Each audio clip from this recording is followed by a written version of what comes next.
What's good? It's your boy 2K here. Shout out to the movement and everybody who's moving with us. And if you haven't done so already, go ahead and check the website out, 3kingsboxing.com. For this one, I want to give a quick update on the World Boxing Super Series at 168 pounds. This weekend, Juergen Braehmer was set to fight Callum Smith, and the winner of this fight was going to face George Groves, who, of course, beat Chris Eubank Jr. last Saturday in the finals, right? That would take place later this year. Well, Juergen Braehmer had been battling influenza. For you dumb motherfuckers out there, that's the flu. You know what I'm saying? Anyway, he's been battling influenza for the last couple of weeks, so he had to pull out of the fight that was going to take place this weekend. And instead of Cal Sauerland, who is the chief officer of the tournament, instead of postponing the fight 6, 7, 8, 9, 12 months, right? They said, nah. We'll have our backup come in. Nieky Holzken. Who? You know what I'm saying? A cat from the Netherlands who signed up as an alternate just in case there was somebody that was going to have to drop out of the tournament. He's going to step in for Juergen Braehmer on 4 days' notice. This was news that happened today. Nieky Holzken was actually training for the fight of his career, and when I say this fighter's name, that's going to tell you the type of cats he's been fighting. You know what I'm saying? The fight of his career was going to be against Dmitry Shudanov. You don't know who he is. He was previously knocked out by, yes, Chris Eubank Jr. Right?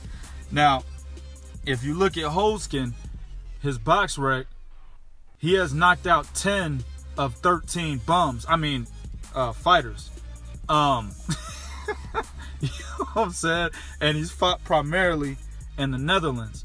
Now, I ain't trying to shit on cats that come out of the Nordic countries, but I'm about to shit on cats that come out of the Nordic countries. Yo, ain't too many big time fighters coming out of those Nordic countries. I think the biggest one of today is Badou Jack, who comes out of Sweden, which ironically Sweden had banned boxing a long time ago, and I think it was Ingemar Johansson, or fight with Ingemar Johansson, where that ban was actually lifted long ago, right?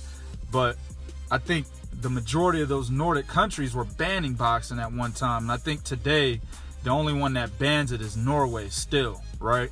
And I believe Switzerland, I got to look that up, but they might also ban boxing as of today as well. You know what I'm saying? So ain't too many cats coming out of motherfucking Nordic countries. So there's no reason for us to be up in arms for this guy. The only thing that may go against Callum Smith is the fact that for his entire training camp, he's been training to fight a southpaw. You know what I'm saying? And Nieky Holzken is an orthodox fighter. But the two have already faced off, and when you fucking look at him, Callum Smith is like 5 inches taller. He's 6'3", and I believe Nieky Holzken is like 5'11 and a half. And Callum Smith, who is literally, I like to call him the UK version of Badou Jack. They have very similar styles. You know what I'm saying? I think Badou Jack's defense is better, and of course he's a smarter fighter. But that's why I say he's the UK version of Badou Jack. So he's gonna box. You know what I'm saying? He's gonna go to the body. He's gonna utilize that reach. You know what I'm saying? I haven't seen Nieky Holzken fight. Hey, you know what I'm saying? Just because he knocked out 10 of 13 motherfuckers that he fought that were holding signs, "We'll fight for food" underneath the overpass, you know what I'm saying? Doesn't mean my man doesn't have a shot. This is boxing. Anybody's got a puncher's chance. You know what I'm saying? And from the looks of things, he's got some power in his hands, right? But this is unfortunate, man, and to be honest with you, this is really the story of the World Boxing Super Series at 168 pounds, man. From the jump, in my opinion, it was whack, you know what I'm saying? But I do support it because we're getting unified champions out of this tournament. While they didn't have the best fighters, you're missing James DeGale at the time. He was the IBF champion, right? You're missing David Benavidez, the WBC champion. You're missing Gilberto Ramirez. Hell, you're missing Caleb Plant. You know what I'm saying? You're missing, what's my man's name that Gilberto Ramirez just fucking beat? Jesse Hart.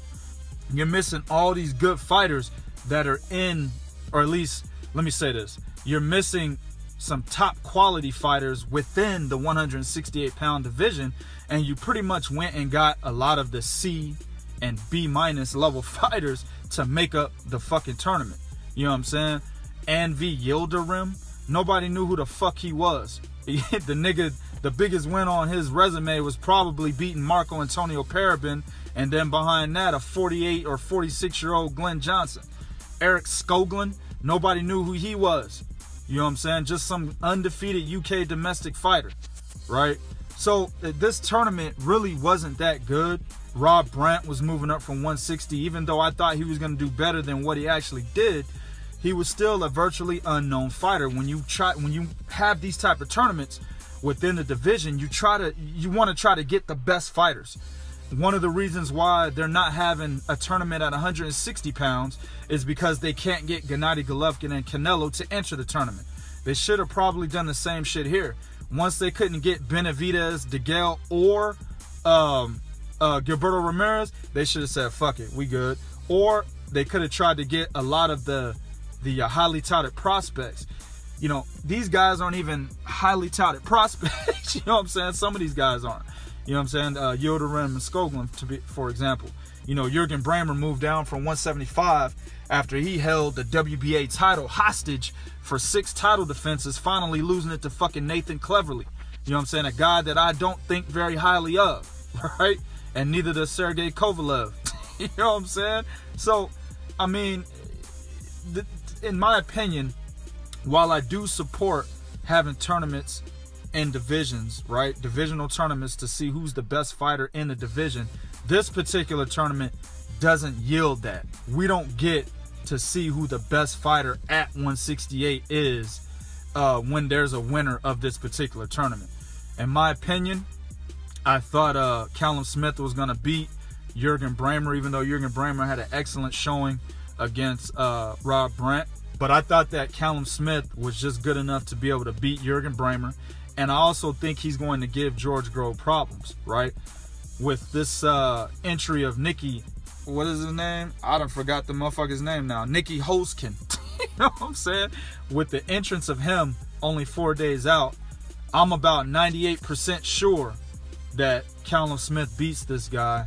The only 2% is to say, you know, Holzken has a puncher's chance. I think he's going to beat this guy. And I think he's going to fight George Groves, who didn't look particularly that good against Chris Eubank Jr. But Eubank Jr. made him seem like he was an A-level fighter because Eubank Jr. is so fucking bad. And this is something I've been telling you cats for so long.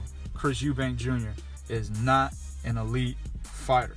Anyway, but George Groves did what he had to do. He showed that there was a different level between the two, even though he particularly didn't look too good. And I think Callum Smith has the tools to be able to beat a George Groves, possibly making him tire out late, and you know, utilizing his IQ in that fight. And I think Callum Smith will take the tournament. So we'll see what happens, man. Like I said, man, this tournament really wasn't a tournament that I was looking forward to. I like the cruiserweight tournament way better. And it's even better now that since they upgraded Unier Dordakos's WBA title to a super title before he fought Murat Gassiev, right? That told us right there, well, shit, we about to have another undisputed champion in the sport of boxing, men's boxing anyway, right? So that even made that tournament even more valuable. But 168, man, from the jump, it just never really was a good tournament. And then the entrance of this motherfucker who was waiting in the bushes that nobody knows. It sucks because they couldn't even go talk to a guy like Caleb Truax, who doesn't have a fight scheduled. You know what I'm saying? He's trying to get the rematch with James DeGale. Maybe they did talk to him. Maybe he turned it down. He said, nah, I really want to fight James DeGale. If I'm Caleb Truax, I don't know why I would want to fight James DeGale again.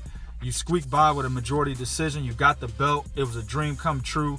You're a journeyman who's now a champion. You actually skipped gatekeeper and contender status. You went from journeyman to champion.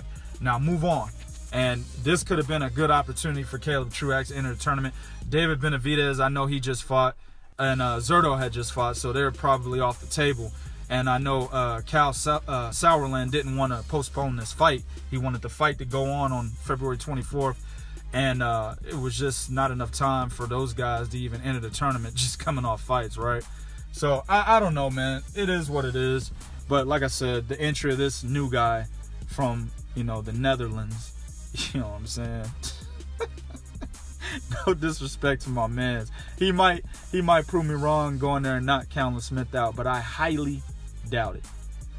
But like I said, this makes the tournament that much worse. Do what you do in the comment section. YouTube, let me know what you think about this change up, this mix up at the 168 World Boxing Super Series tournament. This is Real Talk for real fans. 1.